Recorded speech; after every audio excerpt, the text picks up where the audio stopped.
Célébrer le silence. La sagesse de Sri Sri Ravi Shankar. Prologue. L'invitation au silence. Si un moment où le bruit constant de votre esprit s'apaise, un moment où les questions s'estompent, non pas par fatigue, mais par plénitude, ce moment, c'est le silence. Et ce silence, bien loin d'être un vide ou une absence, est la source même de toute joie, de toute créativité, de toute connexion véritable. C'est de cela dont je veux vous parler, non pas du silence qui règne quand on cesse de parler, mais du silence qui demeure au cœur même de l'existence. Un silence que l'on peut célébrer à chaque instant, qu'il y ait du bruit autour de nous ou non. Vous êtes-vous déjà demandé pourquoi, au milieu d'une fête, au cœur des rires et de la musique, vous pouviez parfois vous sentir soudainement seul et isolé? Et à l'inverse, pourquoi, assis seul dans votre chambre, vous pouviez vous sentir profondément connecté à l'univers tout entier? Cela nous amène à une première clé. Être seul dans une foule, c'est de l'ignorance. Sentir l'unité dans la foule, c'est de la sagesse. Mais être seul au milieu d'une foule, c'est cela, l'illumination. Le silence dont je parle n'a rien à voir avec l'isolement physique. Il est un état intérieur, un sentiment d'unité qui transforme complètement notre expérience du monde. Ce silence est la toile de fond de toute vie. Le soleil se lève en silence, le ciel embrasse la terre en silence, les rivières coulent en silence. Leur action est une célébration, et cette célébration émane du silence. De la même manière, lorsque votre action jaillit de ce silence intérieur, elle devient une célébration, elle devient prière. La prière dans le souffle, c'est le silence. L'amour dans l'infini, c'est le silence. La sagesse sans parole, la compassion sans objet, l'action sans acteur, c'est cela le silence. Sourire avec toute l'existence, c'est cela le silence. Notre voyage commence par comprendre que ce que nous cherchons vraiment, souvent sans le savoir, est déjà présent en nous, attendant simplement d'être reconnu. Le vous que vous voulez changer. Comprendre le terrain de jeu. Alors, par où commencer? Par une observation honnête de vous-même. Regardons ces aspects de votre vie que vous aimeriez peut-être changer. La colère qui monte si vite, les doutes qui assombrissent vos décisions, les peurs qui vous retiennent, ces habitudes dont vous semblez ne pas pouvoir vous défaire. Il est naturel de vouloir se débarrasser de ce qui nous fait souffrir. Mais la première étape n'est pas de les combattre avec violence, c'est de les comprendre, de voir leur nature. Prenons les sens par exemple. Vos sens sont comme du feu. Le feu peut brûler du bois parfumé et remplir l'air d'un arôme délicieux, ou il peut brûler un pneu et créer une fumée toxique. De la même manière, la qualité de votre vie, ce feu intérieur, dépend de ce sur quoi vos sens se portent. S'ils sont engagés dans la bonté, la beauté, la vérité, vous créerez de la lumière et de la chaleur autour de vous. Vous serez comme cette flamme de camphre, pure et lumineuse. Mais s'ils se nourrissent d'impureté, vous produirez de la fumée et des ténèbres. La question n'est pas d'éteindre le feu, mais d'en transformer la qualité. Et comment fait-on cela? Par une chose très simple, mais puissante. La maîtrise. Samyama. Cette maîtrise est la clé pour transformer non seulement vos sens, mais aussi vos habitudes. Vous voulez vous libérer d'une habitude parce qu'elle vous restreint. Elle vous donne l'impression d'être prisonnier. La nature de la vie est d'être libre. Alors comment briser ces chaînes? Beaucoup essaient de supprimer l'habitude par la force, ce qui ne fait que créer plus de tension. Je vous propose une autre voie. Au lieu de lutter contre l'habitude, engagez-vous dans une pratique positive, prenez un vœu, mais soyez raisonnable. Si vous voulez arrêter de fumer, ne vous dites pas « je n'y toucherai plus de ma vie, c'est trop lourd ». Dites plutôt « je ne fumerai pas pendant les 10 prochains jours ». C'est un engagement limité dans le temps que vous pouvez honorer. Et si vous trébuchez? Ne vous jugez pas, recommencez simplement. Petit à petit, la durée du vœu augmentera et un jour, vous réaliserez que cette nouvelle façon d'être est devenue votre nature. La liberté n'est pas une bataille, c'est une culture patiente. Et que faire des désirs? Ils semblent être la source de tant de nos problèmes. Bouddha disait que le désir est la cause de toute misère. Et il avait raison dans un sens. Un désir non accompli mène à la frustration. Un désir accompli vous laisse souvent vide, cherchant immédiatement le prochain objet de convoitise. Le désir vous projette toujours dans le futur. Je serai heureux demain, quand j'aurai ceci, alors que la joie est toujours maintenant, dans le présent. Le désir est une illusion, Maya, car il semble vous promettre le bonheur, mais ne peut jamais vous y conduire véritablement. Mais voici un secret. Vous ne pouvez pas simplement éliminer le désir. Vouloir se débarrasser du désir est en soi un désir. Alors que faire? Agissez comme si vous vouliez entrer dans un cinéma.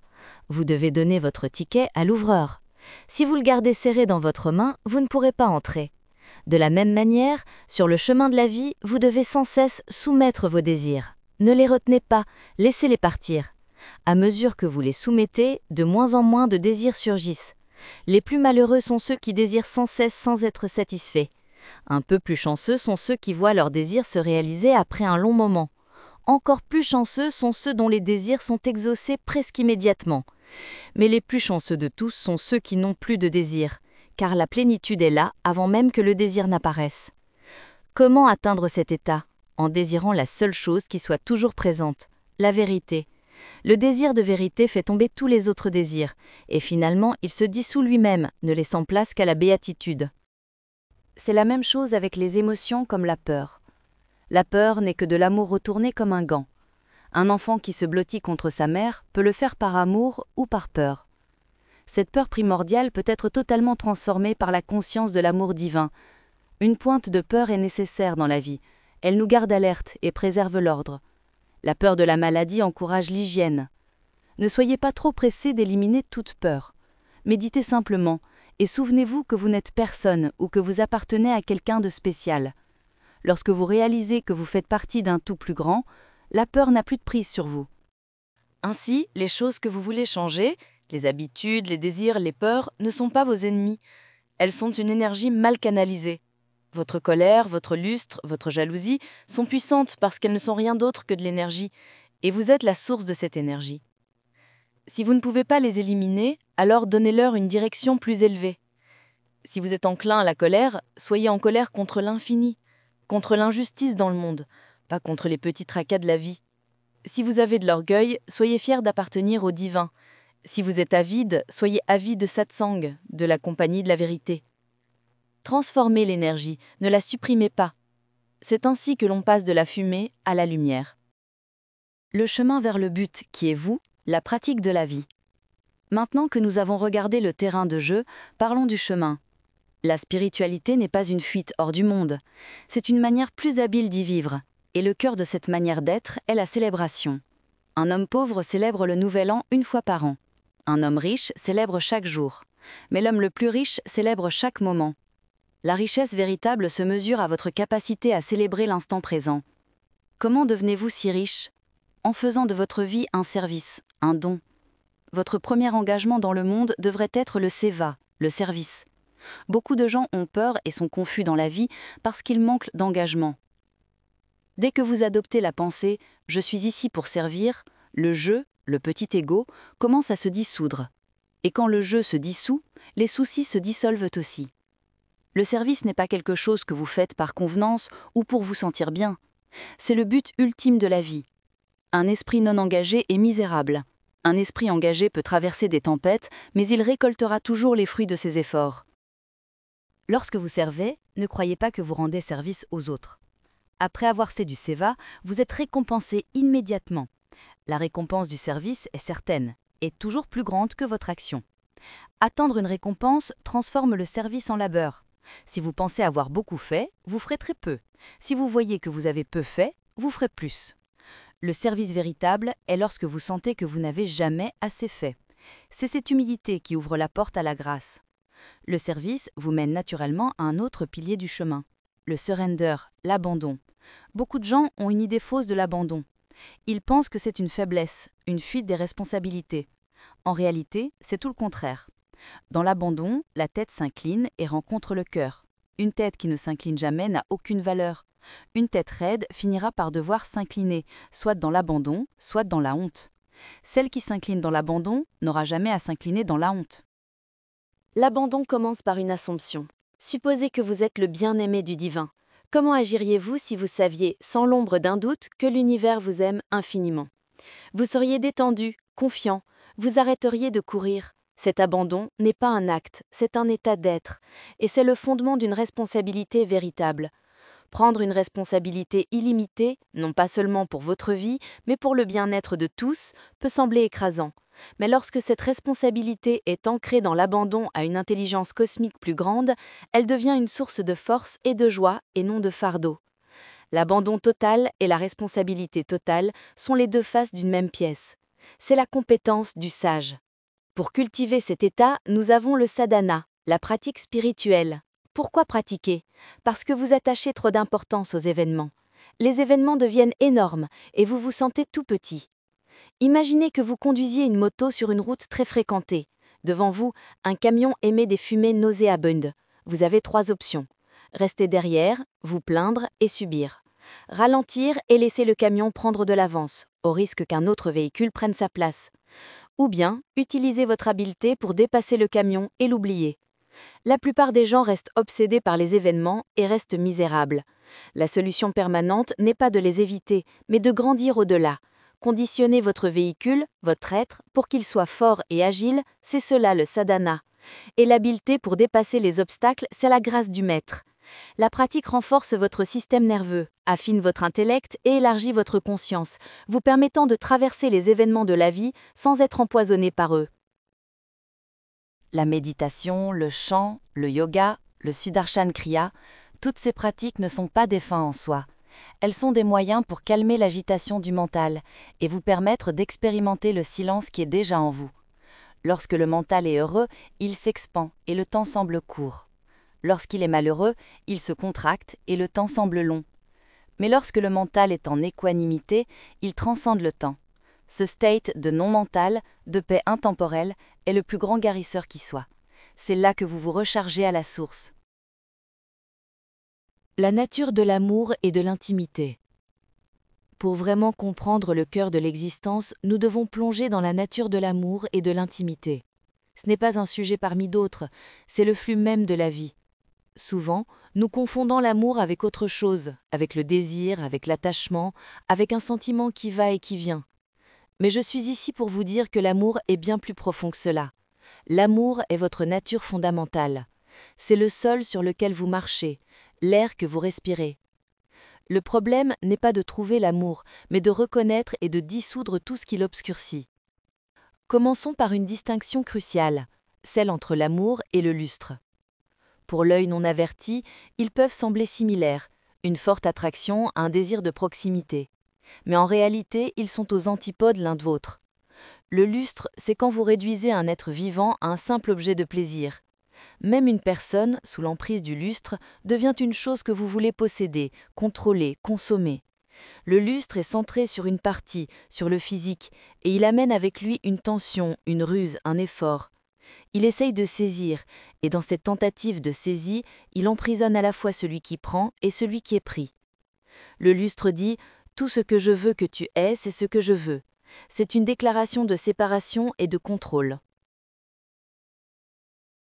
L'amour, lui, fait exactement le contraire. En amour, même un objet inanimé est élevé à la vie.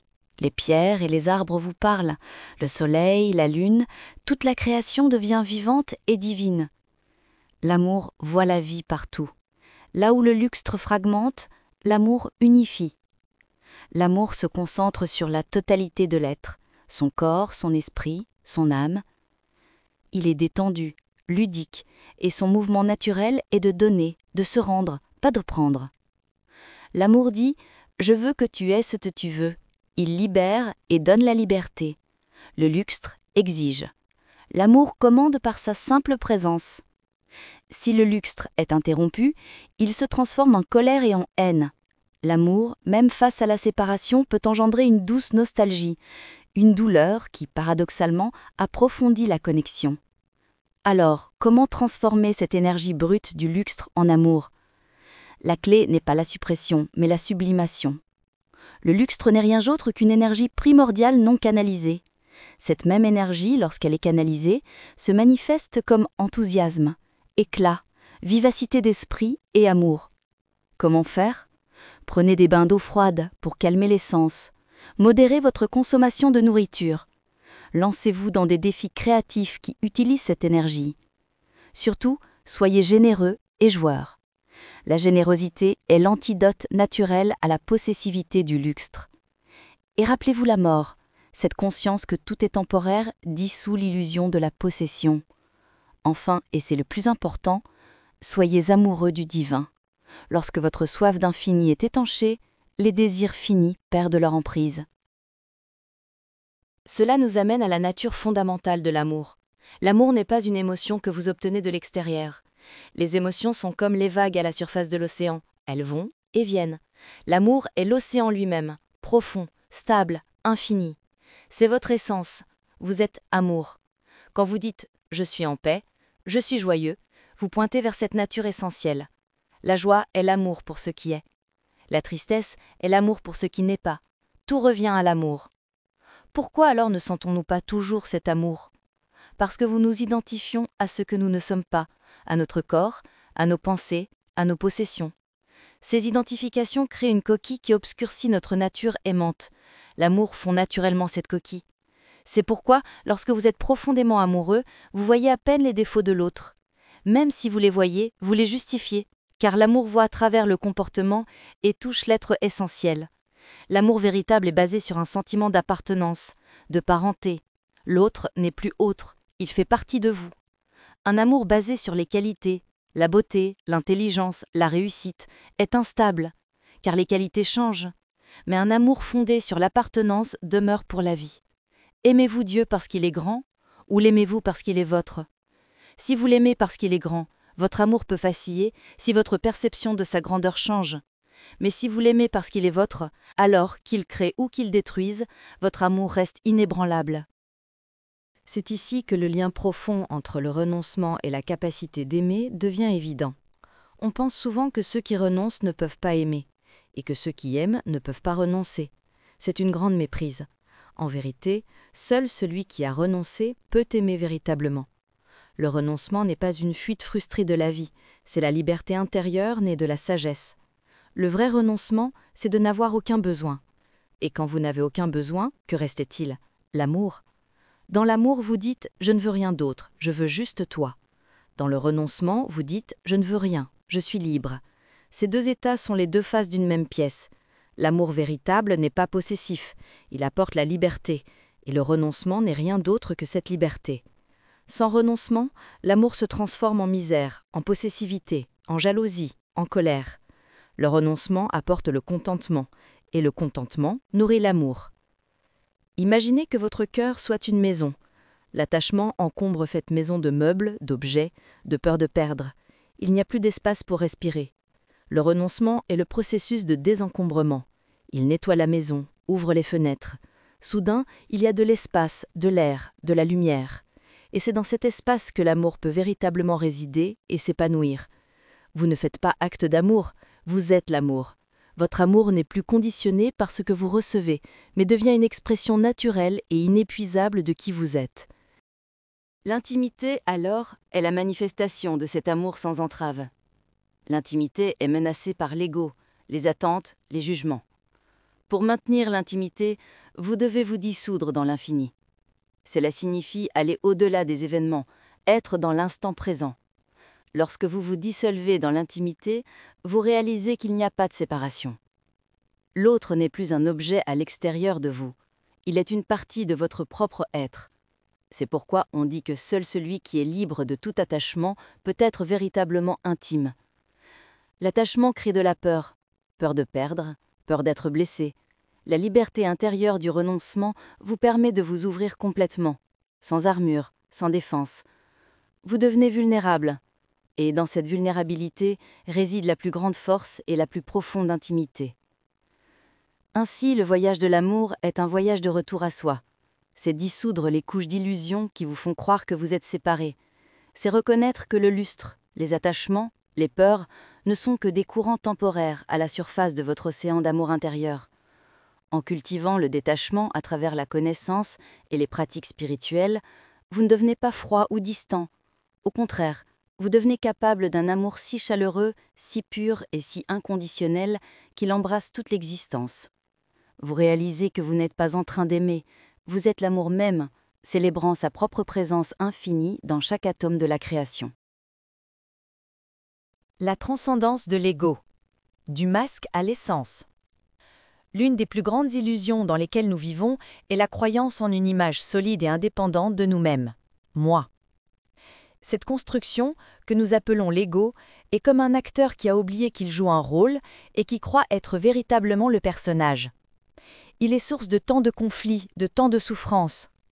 Transcender l'ego ne signifie pas le détruire comme on détruirait un ennemi, mais comprendre sa nature illusoire et cesser de nous identifier à lui. C'est passer de la prison du personnage à la liberté de l'acteur, puis à la vastitude de la conscience qui contient le jeu tout entier.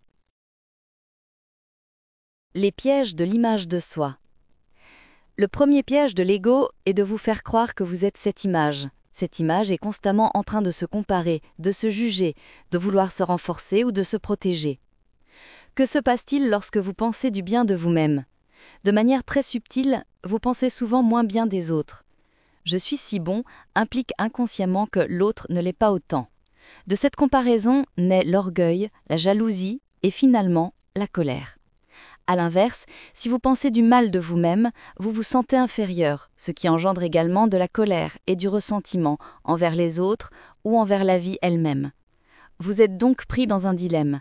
Si vous avez une bonne image de vous, vous êtes en difficulté. Si vous avez une mauvaise image de vous, vous êtes dans une difficulté encore plus grande. Dans les deux cas, l'ego est aux commandes et la souffrance est au rendez-vous. La solution n'est pas de remplacer une mauvaise image par une bonne, c'est de laisser tomber toute image de soi. Lâcher prise. L'ego crée une lourdeur, un inconfort. Il est comme une couche de crasse sur un miroir qui empêche la lumière de l'amour de se refléter et de circuler. Comment transcender cela ? En vous enquérant, qui suis-je ? Cette question simple mais profonde vous emmène au-delà de toutes les étiquettes. Votre nom, votre profession, vos réussites, vos échecs. Elle vous ramène à la sensation d'être simplement conscient, d'être présent. Lorsque vous réalisez que vous n'êtes ni le corps ni le mental, mais la conscience qui les observe, l'ego perd sa fondation. Vous voyez qu'il n'y a rien à prouver et rien à posséder. À ce moment-là, l'ego se dissout de lui-même, comme un château de sable emporté par la marée. La communication de la tête, du cœur et de l'âme. L'emprise de l'ego se manifeste clairement dans notre façon de communiquer. Nous pouvons communiquer à 3 niveaux distincts et le niveau que nous choisissons détermine la profondeur de notre connexion. La communication de tête-à-tête est celle que nous utilisons le plus souvent. C'est le domaine de l'intellect, du blabla, des discussions, des analyses. Vous gardez la communication au niveau sécuritaire de l'esprit logique. C'est là que l'ego se sent en sécurité, car il peut argumenter, avoir raison, se défendre. Mais cette communication reste superficielle, elle n'atteint pas le noyau de l'être. Lorsque vous rencontrez des gens, vous avez tendance à rester dans votre tête, c'est un jeu mental. Ensuite, il y a la communication de cœur à cœur. Ici, vous descendez du mental vers le centre du sentiment. C'est le langage de la musique, du chant, de la poésie. Lorsque vous êtes avec la nature, vous commencez souvent à chanter naturellement. Votre cœur communique avec la beauté qui vous entoure.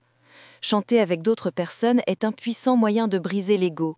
L'ego vous empêche souvent de chanter librement. Vous pourriez avoir peur de ne pas être assez bon ou de paraître ridicule. Certains ne chantent que pour attirer l'attention ou ne se joignent au chant que lorsque tout le monde chante déjà. Tout cela vient de l'ego. Mais lorsque vous chantez véritablement avec les gens, en partageant depuis le niveau le plus profond de votre existence, votre ego se brise. Les enfants peuvent le faire facilement car ils n'ont pas encore construit un ego solide. Chanter avec un inconnu du fond du cœur nécessite d'être libre de l'ego. Enfin, il y a la communication d'âme à âme.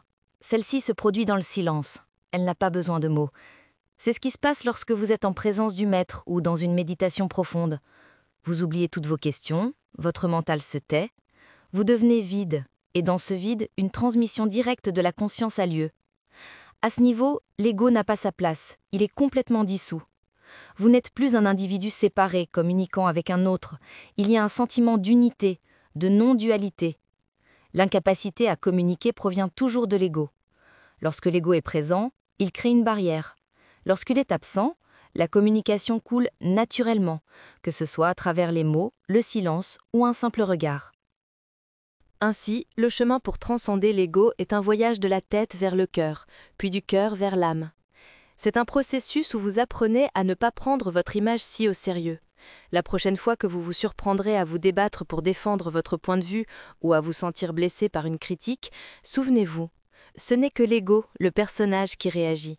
Demandez-vous, qui est-ce qui se sent blessé ? Revenez à la sensation d'être le témoin silencieux de ce jeu. Progressivement, vous découvrirez que votre véritable identité est bien plus vaste et plus paisible que cette petite image de soi. Vous êtes la conscience dans laquelle l'ego apparaît et disparaît. Et dans cette réalisation réside une liberté et une joie immenses. La vision de la réalité, Maya, le rêve de la conscience. L'un des enseignements les plus profonds et pourtant les plus libérateurs est de comprendre la nature de la réalité que nous percevons. Nous croyons que le monde est solide, durable et absolument réel, mais je suis ici pour vous inviter à considérer une perspective différente, une vision qui peut transformer radicalement votre expérience de la vie. Voyez tout ceci comme un rêve. Cela ne signifie pas que le monde n'existe pas, mais que sa réalité est d'une nature différente, plus fluide, moins solide que ce que vos sens vous rapportent. Cette illusion, cette divine magie, est ce que les sages appellent Maya. Voir le monde comme un rêve. Avez-vous déjà fait un rêve si vivace que, au réveil, vous avez mis quelques secondes à réaliser que ce n'était pas réel ? Dans le rêve, tout semble vrai. La peur, la joie, les paysages, les personnes. Pourtant, au réveil, vous savez sans l'ombre d'un doute que tout cela était une création de votre propre esprit. La vie éveillée est-elle si différente ? Tout ce que vous expérimentez, les personnes, les événements, les émotions, passent. Rien ne demeure. Les joies intenses s'estompent, les peines profondes se dissolvent, les objets que vous chérissez se brisent ou se perdent. Cette impermanence est le premier indice que la réalité phénoménale a la qualité d'un rêve. Il y a une merveilleuse ironie.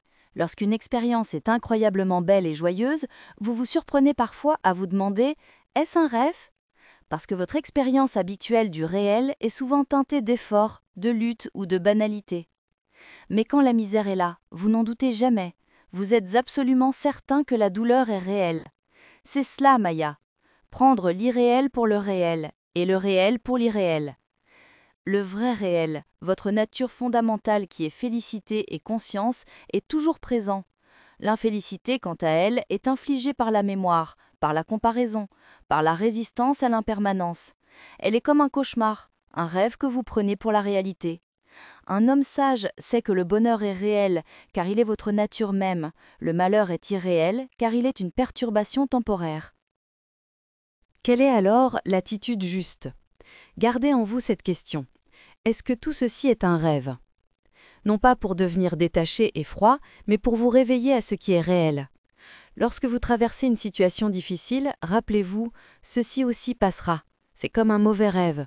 Et lorsque vous vivez un moment de bonheur intense, savourez-le pleinement, en sachant que vous goûtez à la réalité de votre propre être, tout en restant conscient que son expression dans le monde des formes est éphémère. Cette prise de conscience n'enlève rien à la richesse de l'expérience. Au contraire, elle enlève la peur de la perdre, vous permettant de la vivre plus intensément, plus librement. Distinguez l'expérience de celui qui expérimente.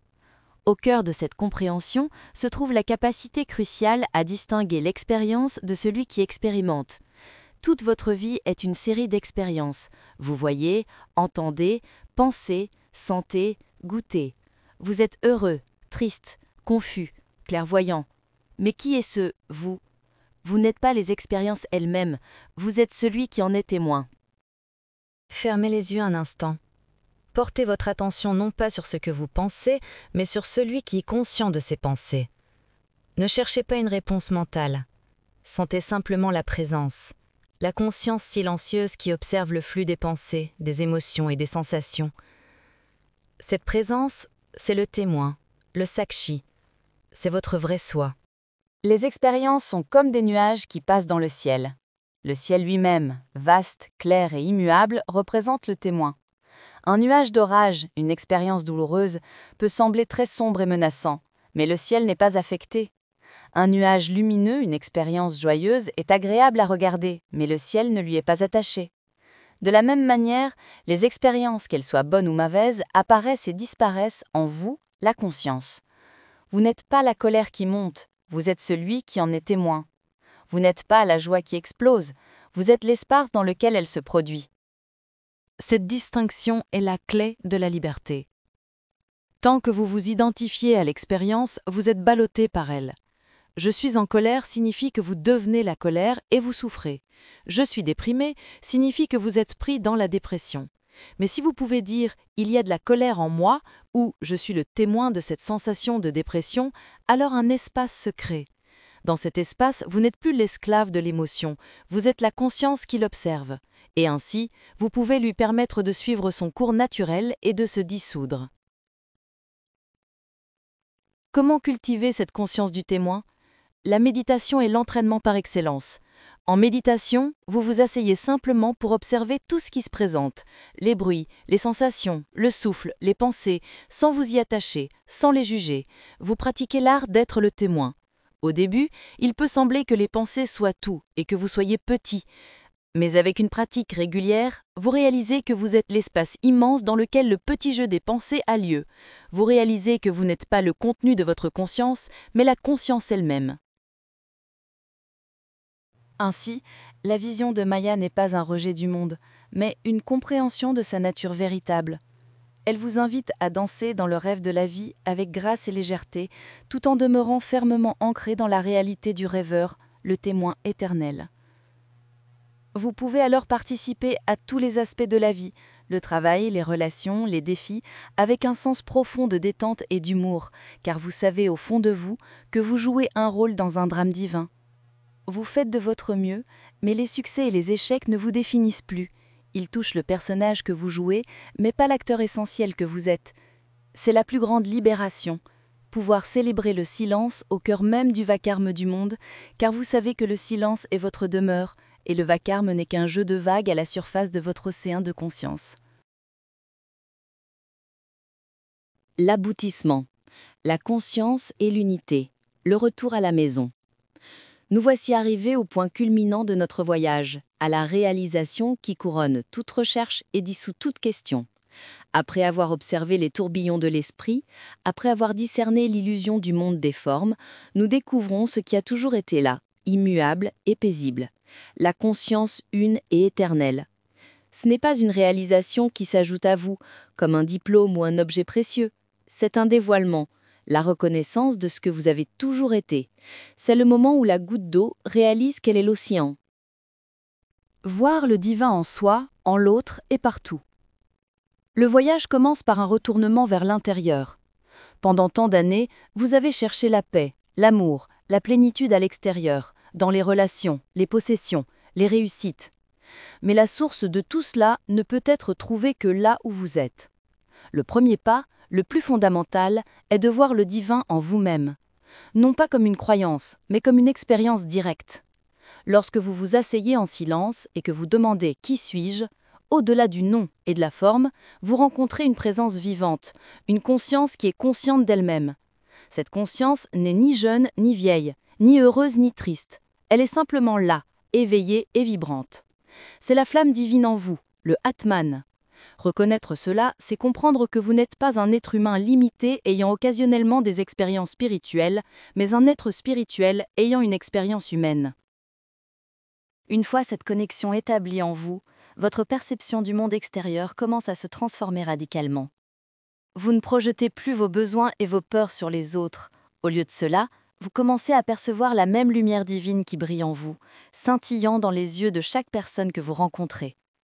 Vous réalisez que l'essence de votre voisin, de votre ennemi, de l'étranger dans la rue, est identique à votre propre essence. Les corps sont différents, les personnalités sont variées, mais la conscience qui les habite est une et la même. Comment alors pouvoir haïr, juger ou craindre ? Critiquer autrui reviendrait à critiquer une vague particulière dans l'océan, sans voir qu'elle est faite de la même eau que toutes les autres. La compassion devient alors naturelle, non plus un effort moral, mais la simple reconnaissance de soi-même en l'autre. Enfin, cette vision s'étend à l'ensemble de la création. Vous regardez un arbre, une pierre, une rivière, et vous percevez la même intelligence divine à l'œuvre. La montagne n'est pas une masse inerpe de minéraux, elle est une expression solide et majestueuse de la conscience. Le chant d'un oiseau n'est pas seulement un signal biologique, c'est la conscience qui se célèbre elle-même à travers le son. Vous réalisez que l'univers entier est un tissu vivant, une tapisserie complexe dont chaque fil est imprégné de la même présence sacrée. Le divin n'est pas confiné dans un temple ou un jour particulier, il est l'espace dans lequel tout existe. Comme je le dis souvent, méditer, c'est voir Dieu en soi. Aimer, c'est voir Dieu dans la personne à côté de soi. Et la connaissance suprême, c'est voir Dieu partout. La réalisation que la conscience est une et éternelle, cette prise de conscience n'est pas simplement une belle philosophie, c'est une expérience qui change tout. Vous comprenez que la conscience n'est pas un produit du cerveau. Le cerveau, le corps, le monde entier apparaissent dans la conscience, comme des images apparaissent sur l'écran d'un cinéma. L'écran est nécessaire pour que le film ait lieu, mais il reste inchangé, qu'il y a une comédie joyeuse ou un drame déchirant. De la même manière, votre conscience est l'écran sur lequel se joue le film de votre vie. Les événements, les naissances, les morts, les succès, les échecs sont le contenu du film. Ils ont un début et une fin. Mais la conscience, l'écran, est éternelle. Elle n'a pas commencé à votre naissance et ne cessera pas à votre mort. Cette réalisation vous libère de la peur fondamentale, la peur de la mort. Si vous vous identifiez au corps, la mort est une terrible annihilation. Mais si vous savez que vous êtes la conscience dans laquelle le corps apparaît et disparaît, alors la mort n'est que la fin d'une scène particulière. L'acteur quitte la scène, mais la conscience du spectacle demeure. Cette compréhension ne vous rend pas négligent dans la vie. Au contraire, elle vous y engage plus profondément, mais sans l'anxiété du résultat. Vous jouez votre rôle avec passion et compassion, tout en sachant que votre véritable identité est en sécurité, au-delà de toute atteinte. L'unité est donc le dernier mot. La diversité que nous voyons, la multitude des formes, des espèces, des galaxies, n'est pas niée. Elle est célébrée comme le jeu magnifique et créatif de l'un. L'un aime la variété, c'est pourquoi il se manifeste en une infinité de façons. Mais derrière la danse frénétique des atomes et des étoiles, il n'y a qu'un seul danseur. Votre vie personnelle, avec ses défis et ses joies, est un mouvement unique dans cette danse cosmique. Lorsque vous vous connaissez comme le danseur, et non pas simplement comme la danse, une paix profonde et inébranlable s'installe en vous. C'est cela l'aboutissement. Ce n'est pas un état d'extase permanente qui vous ferait négliger vos responsabilités terrestres. C'est un état de centrage parfait où vous pouvez participer pleinement au monde, le cœur ouvert, l'esprit clair, tout en demeurant établi dans le silence intérieur. Vous agissez, mais vous savez que vous n'êtes pas l'acteur. Vous aimez, mais vous savez que vous êtes l'amour lui-même. Vous vivez, mais vous savez que vous êtes la vie éternelle. Vous célébrez enfin le silence, non comme une absence, mais comme la plénitude même de l'être, une plénitude qui se réjouit de son propre expression infinie à travers le chant, le service, le sourire et le simple fait d'être. Vous êtes chez vous, vous avez toujours été chez vous, et en réalisant cela, vous devenez une bénédiction pour le monde, car vous ne faites plus qu'un avec lui. Conclusion. Le souffle et le silence éternel. Nous voici arrivés au terme de ce voyage, non pas comme une fin, mais comme un retour au point de départ, mais avec des yeux neufs. Nous sommes partis à la recherche du silence, et nous découvrons qu'il n'y a jamais eu rien à chercher. Le silence n'était pas un objet à acquérir, mais la substance même de notre être, attendant simplement d'être reconnu. Tout au long de ce chemin, nous avons exploré les paysages de notre mental, nous avons appris à apprivoiser le feu des sens, à transformer l'énergie des désirs, à regarder la peur et la colère non comme des ennemis, mais comme des messagères. Nous avons découvert que l'amour n'est pas une émotion capricieuse, mais notre nature fondamentale, qui ne demande qu'à s'exprimer lorsque nous lâchons la peur de perdre. Nous avons vu comment l'ego, avec ses images de soi fragile, construit des murs d'illusion, et comment la communication véritable jaillit lorsque ces murs tombent, permettant au cœur et à l'âme de se parler directement. Nous avons osé regarder le monde et nous dire « Tout ceci est peut-être un rêve », non par déni, mais par libération, en distinguant l'expérience éphémère de celui qui expérimente, le témoin éternel, nous avons goûté à une liberté qui ne dépend plus des circonstances. Et finalement, nous avons réalisé que ce témoin en nous est le même que celui en toute chose. La même conscience unique, éternelle et aimante, qui se joue d'elle-même à travers la magnifique diversité de la création. Tout au long de ce chemin, nous avons exploré les paysages de notre mental, nous avons appris à apprivoiser le feu des sens, à transformer l'énergie des désirs, à regarder la peur et la colère non comme des ennemis, mais comme des messagères. Nous avons découvert que l'amour n'est pas une émotion capricieuse, mais notre nature fondamentale, qui ne demande qu'à s'exprimer lorsque nous lâchons la peur de perdre. Nous avons vu comment l'ego, avec ses images de soi fragile, construit des murs d'illusion, et comment la communication véritable jaillit lorsque ces murs tombent, permettant au cœur et à l'âme de se parler directement. Nous avons osé regarder le monde et nous dire « Tout ceci est peut-être un rêve », non par déni, mais par libération, en distinguant l'expérience éphémère de celui qui expérimente, le témoin éternel, nous avons goûté à une liberté qui ne dépend plus des circonstances. Et finalement, nous avons réalisé que ce témoin en nous est le même que celui en toute chose. La même conscience unique, éternelle et aimante, qui se joue d'elle-même à travers la magnifique diversité de la création. Alors, que reste-t-il à faire? Célébrer. Célébrer non pas bruyamment, mais dans la paix profonde de cette compréhension. La vie n'est plus un problème à résoudre, mais un don à vivre. Chaque action, du plus simple geste de gentillesse au dévouement le plus exigeant, devient une expression naturelle de cette unité retrouvée. Le service, seva, n'est plus une tâche, mais la joie de voir le divin en soi, servir le divin en l'autre. La méditation n'est plus une pratique, mais l'état naturel de repos en soi. Le but de la vie n'est pas de devenir parfait, mais d'être conscient. Conscient que vous êtes déjà entier, déjà parfait dans votre essence. Les défis, les joies, les peines ne sont que les vagues à la surface de votre océan de conscience. Vous pouvez les chevaucher avec grâce, en sachant que votre profondeur ne sera jamais perturbée. Ainsi, célébrer le silence, c'est célébrer la vie elle-même. C'est sourire à l'intérieur, quelles que soient les conditions extérieures. C'est trouver la sacralité dans l'ordinaire. C'est entendre la musique du cosmos dans le simple va-et-vient de votre souffle. Vous êtes parti à la recherche du silence, et vous découvrez que vous êtes le silence. Vous êtes parti à la recherche de Dieu, et vous découvrez que vous ne faites qu'un avec lui. Il n'y a plus de chercheur, plus de chemin, plus de but. Il n'y a que cela, ici et maintenant, dans la simplicité absolue de l'être. Rentrez chez vous. Vous n'avez jamais quitté la maison. Asseyez-vous et reposez-vous. La quête est terminée. Il ne reste plus qu'à vivre, à aimer et à célébrer ce silence qui chante éternellement le chant de la création. Un mot du traducteur.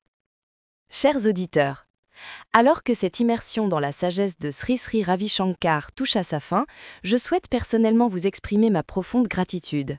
Merci d'avoir accordé votre temps précieux et votre attention sincère à cet ouvrage. Traduire et partager ces paroles n'était pas seulement un travail, mais un pèlerinage. Et le fait de savoir que vous m'avez accompagné dans ce voyage lui donne tout son sens. Ces enseignements, comme un fleuve tranquille, ont coulé jusqu'à vous. J'espère de tout cœur qu'ils ont trouvé un écho dans le silence de votre être, qu'ils ont su apaiser, inspirer et éclairer votre chemin.